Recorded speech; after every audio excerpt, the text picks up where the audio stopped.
Hey everyone, today we're going to continue on questions 11 through 15 of the sample rules of the road exam off of the NMC website. The exam code is Q100, so we'll get into it.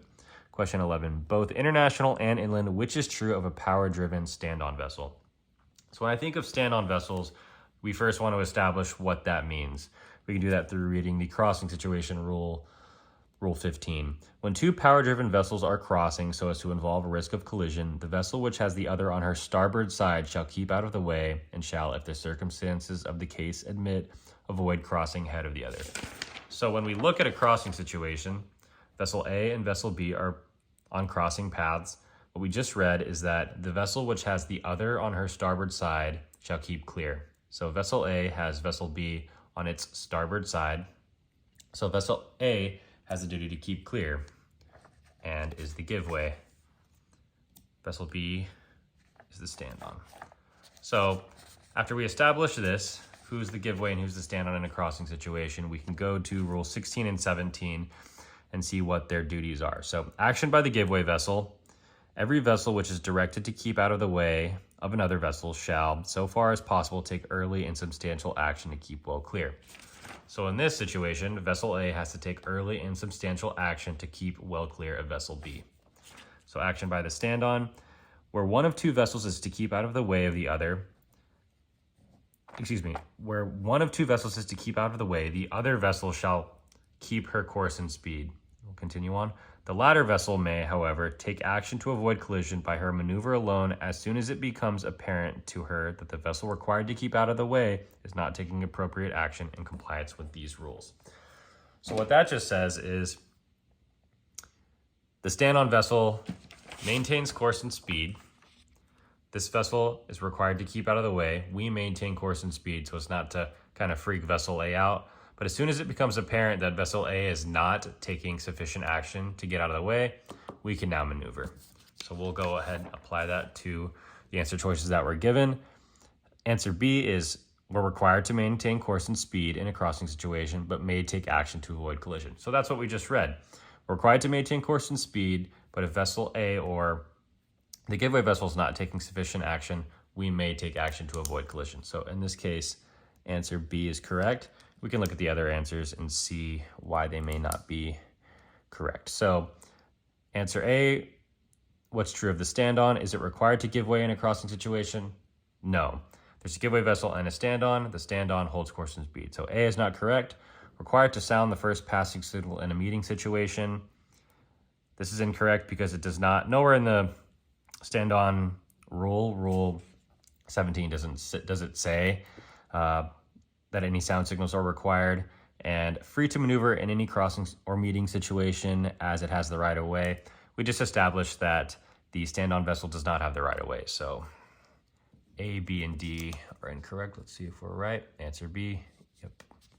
Number 12, both international and inland, you hear a fog signal of another vessel forward of your beam. Risk of collision may exist.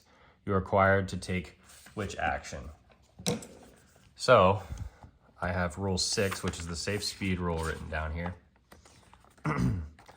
Every vessel shall at all times proceed at a safe speed so that she can take proper and effective action to avoid collision and be stopped within a distance appropriate to the prevailing circumstances and conditions. So that's just kind of a catch-all that we should be proceeding at safe speed at all times. But Rule 19 is the conduct of vessels in restricted visibility. So let's see.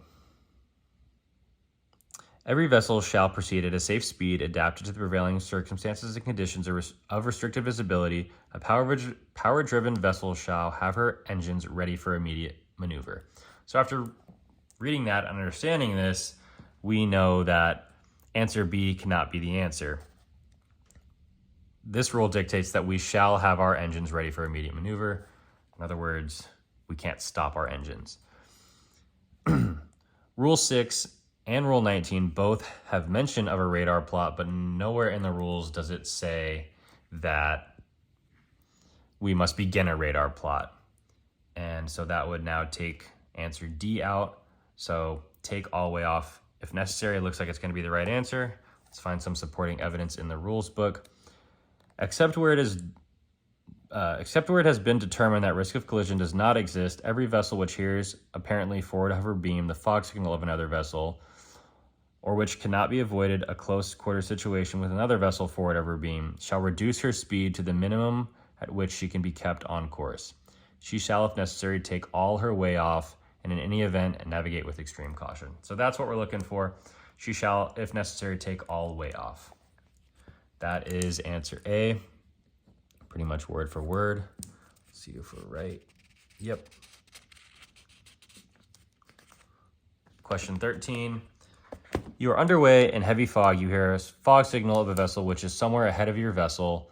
Which action are you required to take? So, same rule, rule 19, letter E.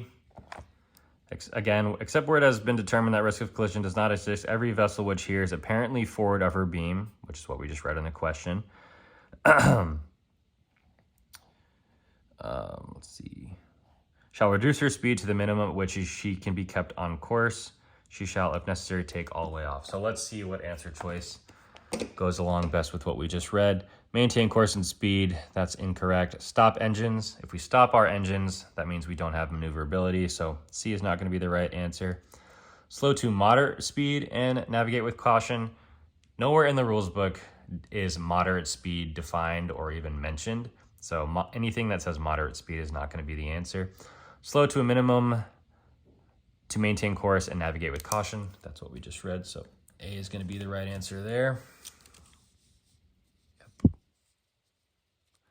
Number 14, you're underway in restricted visibility. You hear a fog signal of another vessel 20 degrees on your starboard bow. Risk of collision may exist. Which action should you take? So again, this is another question asking essentially the same thing. And slow your engines and let the other vessel pass ahead of you. That may jump out as an answer choice that could be correct, but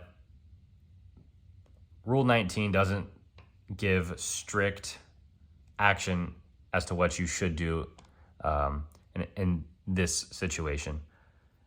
What it does say is reduce your speed to bare steerage way. And bare steerage way is defined as, let's see, look at that screen. Bare steerage way is defined as the minimum speed a vessel needs to maintain steering and heading control. So that is what we just read in the last section. Slow down to a speed where we can still maintain course. So in this instance, 14 is going to be C. Let's see if that's right. Yep. And lastly, number 15. Which vessel is the stand-on vessel when two vessels are crossing in fog and are not inside of one another? So it's already bolded in the question. Which vessel is the stand-on when two vessels are not in sight of one another? So I have section 11 and rule 11 as the part of the book we can look into. Section 2, contact of vessels in sight of one another. Rule 11, rules in this section apply to vessels in sight of one another. The question says, who's the stand-on vessel when two vessels crossing are in fog and are not in sight of one another? So again, section 2 applies to vessels inside of one another, and then what rules fall into section 2? Action by the stand-on, action by the giveaway, crossing, head-on, and overtaking. All these rules apply to vessels inside of one another. The question's asking, who's the stand-on when not in sight? And so the answer is A. Neither vessel is the stand-on in this crossing situation because vessels are not inside of one another. The stand-on vessel, or excuse me, the stand-on rule falls under section 2. Section 2 is for vessels in sight of one another. So this is a very commonly missed one because you immediately want to think in a crossing situation, like we talked about earlier for question 11, the vessel which is on the starboard side is the stand-on, and the vessel which has the other vessel to starboard is the giveaway. But that's only when inside of one another.